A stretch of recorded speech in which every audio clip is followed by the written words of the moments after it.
안녕하세요. 진약사입니다. 여러분은 잠을 잘 주무시나요?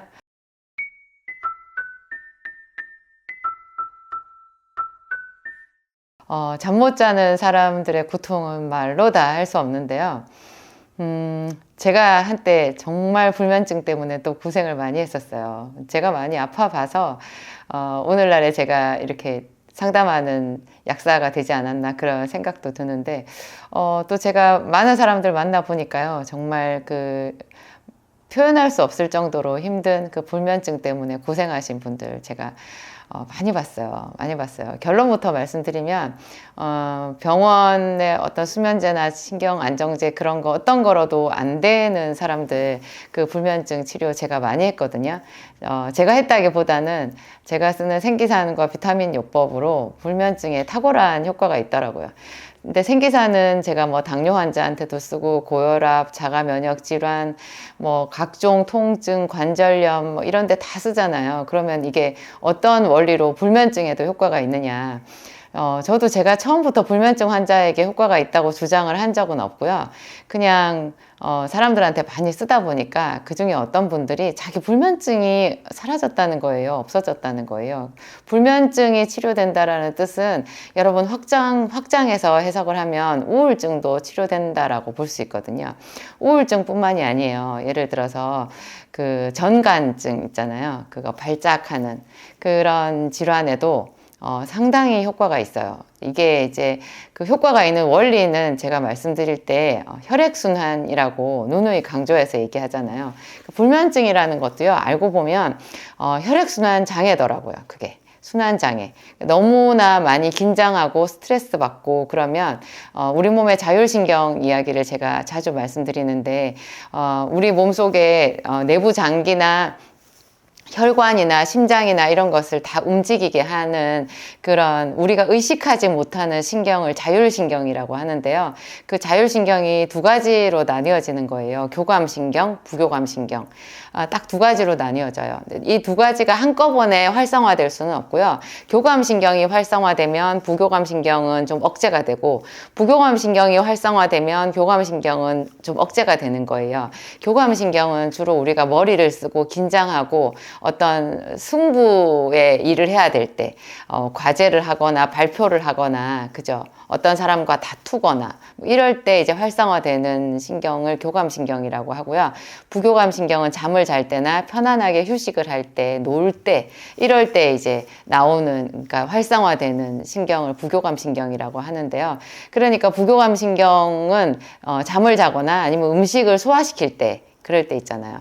그래서 우리가 경험적으로 아는 대로요. 예를 들어서 밥을 먹으면서 우리가 바로 뭘 신경을 써서 누구랑 다투거나 아니면 바로 공부를 하거나 먹으면서 공부하는 사람들 있잖아요. 그게 아주 젊고 뭐 혈기왕성할 때는 가능할지 몰라도요. 조금만 나이가 들면 먹는 거 식사 시간에는 머리를 써서 뭔가 집중을 하면 소화가 안 된다라는 거 대번에 느끼실 거예요. 왜냐하면 이렇게 공부를 한다라는 것, 집중을 한다라는 것이 교감신경인데 소화를 시키는 것은 부교감신경이 하는 역할이거든요. 그래서 이 두 신경이 동시에 작동을 할 수가 없기 때문에 몸이 약해질수록 그 작동을 잘하는 것, 그죠? 이것을 교차적으로 잘 활용하는 것이 굉장히 중요한 그런 몸 관리법이 되죠. 그런데 이제 오랜 세월을 긴 시간 동안을 신경을 많이 쓰고 몸이 약해지고 이렇게 되면요. 대부분의 사람들이 신경이 날카로워지잖아요. 신경이 날카로워졌다라고 하는 것이 교감신경이 지나치게 많이 활성화되어 있는 거예요. 그러면 잠을 잘 때 이제 저녁이 돼서 내가 잠자는 시간이 되면 자동적으로 우리 생체 리듬상 부교감신경이 이제 활성화가 돼야 되는 거예요. 그리고 교감신경은 이렇게 좀 내려가야 되는데 이게 교차가 안 되는 거죠. 교차가 잘 안 돼서 제가 극심하게 불면증을 앓았을 때가 제가 나이 40 정도 되었을 때 그 사법시험을 보고 나서였거든요. 그때 제가 그 나이가 좀 상당히 들어서 그러니까 공부를 하기에는 그렇게 큰 시험을 준비를 하고 공부를 하기에는 지나치게 나이를 많이 먹었었고 이미 새 아이를 출산했고 지칠 대로 지친 몸으로 계속해서 뭐 쓰리잡을 하면서 쓰리잡을 하면서 제가 공부까지 한 거잖아요. 그러니까 저도 제 몸 사용법을 몰랐던 결과였고요. 그 1차 사법시험을 보고 난 뒤에 저는 한 달만 쉬면 몸이 좋아질 줄 알았거든요. 그랬는데 세상에 이게 밤에 자려고 눈을 감으면 편의점 천장에 여러분 등이 쫙 켜져 있잖아요. 그런 등이 켜지는 거예요. 눈을 감았는데 제 느낌에 뇌세포가 다 켜져 있는 거예요. 잠을 잘 수가 없죠. 그러면 안 자면 되지 않나 싶은데요. 이 온 몸이 그냥 바스라질 정도로 지쳐 있는 거예요. 손가락 하나 까딱 할 수 없을 정도로 지쳐가지고 움직일 수가 없는데 눈을 감으면 잠도 못 자는 거죠. 그러니까 눈알이 빠질 것 같이 아프고 극심한 두통에 사지가 저려요. 이게 우리 몸의 피는 한정되어 있거든요. 그렇게 진이 많이 빠지게 자기 몸을 혹사시킨 사람은요, 혈액의 총량도 적어요. 그러니까 혈이 말라 있다라고 보면 되는데요. 열이 떠서 혈이 말라 있는데 그런 사람이 머리에만 충혈이 돼 있는 거잖아요. 이제 교감신경이 지나치게 흥분이 돼 있어서 이게 잠잘 때는 사지로 피가 흩어지면서 이제 온 몸에 해독작용을 하고 온 몸 전신에 이제 찌꺼기들을 다 쓸어내면서 그러죠. 우리 그 몸을 한번 청소해주는 그런 것이 잠의 역할이거든요. 그런데 피가 여기 다 몰려있고 퍼지지를 않으니까 사지가 저린 거예요. 잠이 안 올 때 느끼는 느낌, 못 자본 사람들은 다 느끼는 느낌이 있어요. 그 발끝, 손끝 다 저리고요. 다리도 공중에 떠 있는 것 같이 이상하고 심한 사람들은 쥐가 나기도 하고 다리에 경련이 일어나기도 하죠. 이런 것들을 봤을 때 우리가 알 수 있죠. 아, 불면증도 혈액순환 장애구나. 피가 잘 돌면요, 잠이 잘 와요. 그래서 예를 들어서 저는 그래서 그 극심한 불면증을 이렇게 앓고 그 불면증을 고치기 위해서 애를 쓰다가 스스로 하나 제 몸 관리법에서 터득한 게 있었는데 낮에 점심을 먹고 반드시 한 30분에서 1시간 정도 산책을 했어요. 남편과 같이 일부러 없는 시간 쪼개내가지고 살기 위해서 산책을 했거든요. 근데 산책을 하고 나서 훨씬 잠자는 것이 수월해졌었어요. 낮에 산책을 하면 적당한 햇살이 눈으로 들어오잖아요. 그러면 우리 몸에 세로토닌이라고 하는 호르몬이 상당히 분비가 활성화돼요. 이 세로토닌이 한밤중에 되면 멜라토닌으로 바뀌거든요. 그러면서 자연스럽게 이 잠자는 모드로 전환이 될 수 있는 거예요. 이런 것들이 다 부교감 신경하고 관련이 있고요. 그리고 그렇게 적당히 걷잖아요. 걸으면 이 발바닥에 경락을 자극하는 거예요. 그래서 머리로만 몰려있던 피가 전신 사방으로 퍼지면서 적당히 혈액순환이 되는 거죠. 낮에 혈액순환이 됐던 게 저녁 때까지 상당히 영향이 있더라고요. 그래서 어떤 경우에는 낮에 산책을 하고 나서 잠깐 누워서 깜빡 잠을 잘 수도 있어요. 그때 자는 그 잠은 정말 단잠이거든요. 한 10분, 20분만 자고 일어나도 그 오후에 내가 해야 되는 그런 일을 훨씬 짧은 시간에 수월하게 해낼 수 있는 그런 새 힘이 생겨요. 이 잠이라는 것은요, 아까 제가 얼핏 말씀드렸지만 우리 몸의 해독작용을 위해서 반드시 필요해요. 간에서 모든 노폐물을 해독하잖아요. 그런데 잠잘 때 특히 이게 해독작용이 되거든요. 그런데 이제 해독을 할 때 간에서 해독을 하지만 또 전신에 여러분 효소가 있는데요. 우리 몸의 효소가 우리는 다 소화효소만 알고 있지만 그 소화효소와 또 여러 가지 그 효소들이 우리 몸 안에서 해독작용에 참여를 하게 되는데요. 잠자기 전에 야식을 많이 먹고 자잖아요. 그러면 그 효소가 소화시키는 부분에 집중되는 그런 부작용이 있어요. 그러면 잔뜩 먹고 자면 다음날 아침 어때요? 눈이 부어있죠. 그리고 영 좀 몸이 찌뿌드드한 그런 느낌 다들 느끼실 거예요. 그런 경우 특히 나이 들수록 더한데요. 뭐 20대 이럴 때는 저도 그랬어요. 20대 초반 10대 뭐 고등학교 다니고 이랬을 때는 저녁에 식빵 하나 다 먹고 자도 괜찮았고 잠자기 전에 라면 하나 먹고 자도 다음날 아침에 뭐 잠깐 좀 이상한가 싶어도 일어나서 움직이면 금방 또 아침을 먹을 수 있고 그랬거든요. 그것은 젊었기 때문에 가능한 거고 사실 젊은 사람이라고 해도 그런 식습관을 계속해서 고집을 하면 우리 몸의 효소의 양이 정해져 있기 때문에 금방 몸이 망가질 수 있어요. 그래서 잠을 잘 자는 습관 굉장히 중요한데요. 잠을 잘 때는 같은 잠이라고 같은 시간 잠이라고 다 같은 질이 아니거든요. 잠에 대해서 제가 꽤나 연구도 했어요. 제 나름 너무 힘드니까. 여러분 잠은 12시, 밤 12시 전에 꼭 잠자리에 들어야 돼요. 잠이 드는 게 좋아요. 그래서 12시 전에 예를 들면 10시에서 12시 그 사이에 한 2시간 잠이 있잖아요. 그 이후에 4시간 정도의 잠보다 질이 훨씬 낫다고 그렇게 말하거든요. 그리고 이 잠이 충분했을 때 여러분 아이들이 성장을 해요. 잠을 제대로 못 자고 키가 안 크는 아이들이 키 크는 약을 먹으면서 새벽에 취침을 한다? 이것은 많이 언밸런스예요. 키가 크고 싶은 청소년들은 꼭 12시 전에 잠자리에 드는 게 중요하고요. 아이들한테는 성장, 그 다음에 장년들한테는 해독, 이런 것에 굉장히 중요하고요. 또 한 가지 현대인들한테 너무너무 중요한 정보. 여러분 탈모 있잖아요.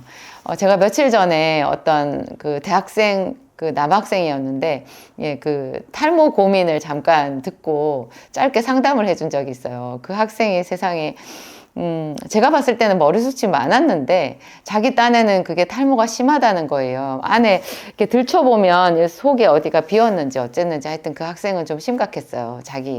자기가 느끼는 감정상의 그 탈모 증상이 심각해서 여러 가지 꽤 한 6가지 정도의 약을 먹고 있는데 그 중에 한 가지는 의사 처방으로 먹는 탈모 치료제.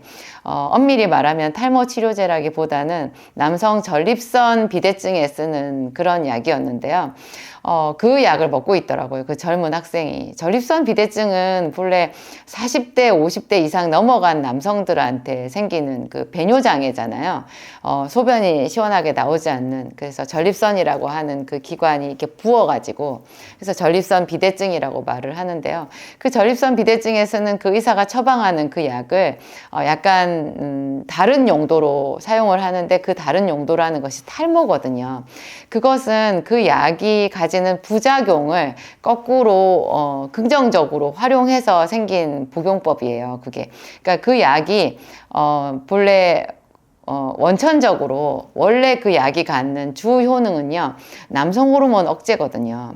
남성 호르몬을 억제시켜서 그것이 어떻게 작용을 해서 전립선 비대증에 완전히 치료제는 아니고 그 약을 끊으면 다시 원상복귀돼요. 그냥 평생 먹어야 되는 그런 약으로 쓰는 좀 불완전한 약인데요. 이거를 젊은 그 20대 남학생이 탈모 고민을 이렇게 해결하기 위해서 먹는 약이다라고 생각하기에는 제가 좀 너무 많이 끔찍한 거예요. 그 학생한테 그 약 먹지 마라 그랬더니 동공 지진이 생기더라고요. 자기 그 약 안 먹으면 큰일 난다고 그러는 거예요. 아니 남성 호르몬을 억제시키는 그런 약을 나중에 그 뒷감당을 어떻게 하려고. 여러분 제가 누누이 강조하지만 호르몬을 건드리는 약을 쓰면 안 돼요. 우리 몸의 호르몬은요 어떤 부작용이 있을지 예측할 수 없어요. 그거 나중에 돌이킬 수 없거든요. 남성 호르몬을 그 젊은 학생이 억제시킨다. 저는 나중에 불임도 올 수 있을지 모른다. 그런 생각이 들고요. 그것은 그죠. 빈대 잡으려다가 초가삼간 태우는 그런 건데 제가 그 학생한테 잠을 어떻게 자냐 물어봤어요. 세상에 탈모로 고민을 하는 학생이 잠을 새벽 3시, 4시에 잔다면 무슨 약을 먹고 그 탈모를 고칠 수 있겠어요. 제가 그 학생한테 생활 그 습관부터 교정하는 게 중요하다 그 말을 해줬어요. 여러분 잠을 제대로 못 자면 몸에 해독이 안 되고 우리 몸의 모든 시스템이 면역력도 바닥으로 떨어지거든요.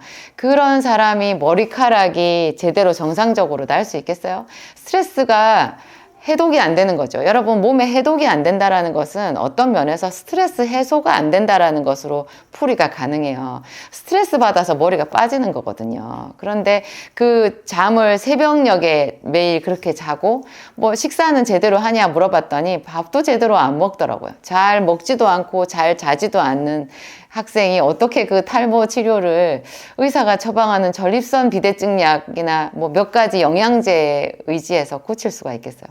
잠은 정말로 중요한 거고요. 하여튼 그래요. 우리 몸을 관리하는 것, 여러분 나이 든 사람들은 젊어지고 싶어 하지 않나요? 좋은 피부 갖고 싶어 하죠. 그렇죠. 풍성한 머리카락 갖고 싶어 하죠.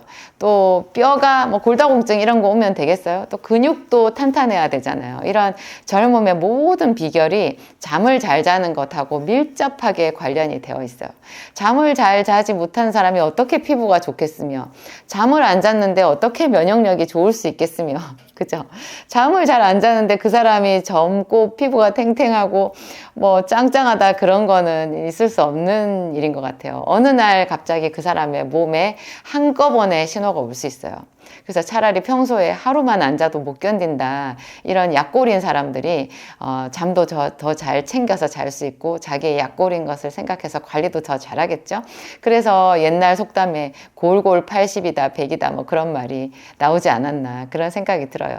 조금 여러분 자신의 몸을 생각하시고 잠도 잘 챙겨서 자고, 제가 쓰는 그 생기산과 비타민 요법이, 이제 다시 말씀드리면 그 불면증을 치료하는 그 가장 핵심적인 원리는 제가 아까 말씀드린 대로 혈액순환인 거예요. 혈액순환. 이거 생기산은 울화를 치료하는 약이거든요. 울화가 뭐예요?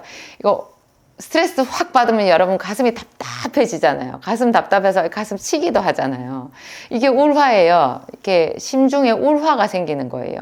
이 울화가 위로 치받으면 어지럼증이 되기도 하고, 갑자기 눈이 안 보이기도 하고, 그렇죠. 두통이 오기도 하고, 탈모가 생기기도 하는데 불면증도 동반하게 되는 거죠. 그 울화가 있는 사람들이 이 아래로 피가 내려가겠어요? 그러니까 당연히 소화도 안 되고 염증도 잘 생기고, 그렇죠. 여러 가지로 그 몸에 이렇게 안 좋은 그런 그 질환들을 다 끌고 오게 되어 있는데요. 생기산과 비타민 요법을 하게 되면 이 약으로 하는, 생약으로 하는 치료 중에서는 얘보다 좋은 그 혈액순환제가 없는 거예요. 얘가 화병 치료제고 울화를 없애는데요. 짜증이 많은 어린 아이한테 이걸 쓰면 애가 짜증을 안 내고 웃어요. 참 신기하더라고요. 그 어떤 어른한테 제가 썼더니 어떤 변화가 있던가요? 제가 물어보니까 그분 얘기가 참 재밌었어요. 이상하게 기분이 좋아져요. 그렇게 얘기하는 거예요. 그래서 제가 무릎을 치고 웃었어요. 아, 그 울화를 치료하는 약을 사람한테 썼더니 그분이 느끼기로는 자기가 기분이 좋아진다, 이렇게 표현하기도 하는구나. 불면증 환자가 이 약을 먹고 저한테 했던 말, 제가 잊을 수가 없는 말이 있는데요. 그분이 그랬어요. 자기가 얼마 만에 저녁에 자려고 침대에 누웠는데요. 세상에 내가 잊고 있었던 이 기분, 온몸이 이렇게 쫙 침대로 녹아드는 것 같은 이 느낌, 노곤해지면서 그대로 편안하게 잠으로 그냥 자기가 그쵸, 뭐 너무너무 편안한 그런 품에 안긴 것 같은 느낌, 온 몸이 노곤해지면서 이렇게 이완 상태가 되면서 그대로 눈이 감기고 그대로 잠에 빨려 들어가는 것 같은 그 느낌. 자기는 수십 년 동안 이 느낌을 잊고 살았다는 거예요. 자기가 수면제를 먹고 잤던 그 느낌하고 차원이 다른 이 자연 수면의 놀라운 느낌. 그랬어요. 그 효과를 그분은 굉장히 빨리 느끼신 거고요. 제가 보통 보면 한 3개월 정도 지나면 이 느낌을 거의 받으시는 것 같아요. 그래서 먹고 계시던 수면제를 자기도 모르게 줄이게 되고요. 점점 줄이다가 나중에는 거의 수면제 안 먹고도 잘 잘 수 있고, 어떤 분들은 또 제약 생기산을 먹는다고 그 병원 수면제를 당장에 다 끊으신 거예요. 그러면 여러분 몸에 교란이 생겨서, 혼란이 생겨서 고생을 많이 해요. 병원에서 나는 그동안 수면제를 먹었다 그러면 그 병원 수면제랑 생기산을 병행해서 먹다가 수면의 질이 좋아지는 거를 봐서 조금씩 차츰 줄여야 되고요. 그리고 생기산만 먹지 마시고, 여러분 제가 말씀드린 대로 낮에 산책하는 거, 또 걷다가 뛰다가 하는 것, 그리고 비타민 B, 마그네슘, 오메가3, 비타민 C 고용량, 비타민 C 하루에 6,000ml 이상은 드셔야 돼요. 그런 것도 꼭 병행하시고요. 나름대로 여러분들이 스스로 스트레스 관리 이런 것도 하셔야 돼요. 생기산을 먹어도 계속해서 나는 과로하고 뭐 누구랑 싸우고 뭐 다투고 이런 상태에, 누가 밉고 미워서 죽겠고 뭐 이런 상태에 계속 있으면 생기산을 먹어도 힘들어요. 그런 분들은. 그래서 좀 많이 내려놔야 되는 것 같아요. 용서하고, 그렇죠. 아, 괜찮아. 이렇게 생각하고 편안하게 살아야 되지 않겠어요? 그렇지 않으면 여러분 수를 다 누리기가 힘들어요. 오늘 제가 좀 두서없이 말씀드린 것도 있는데 여러분들 편안한 잠, 행복한 잠, 그래서 세상이 밝아지는 그런 행복감을 모든 사람들이 누리셨으면 좋겠습니다.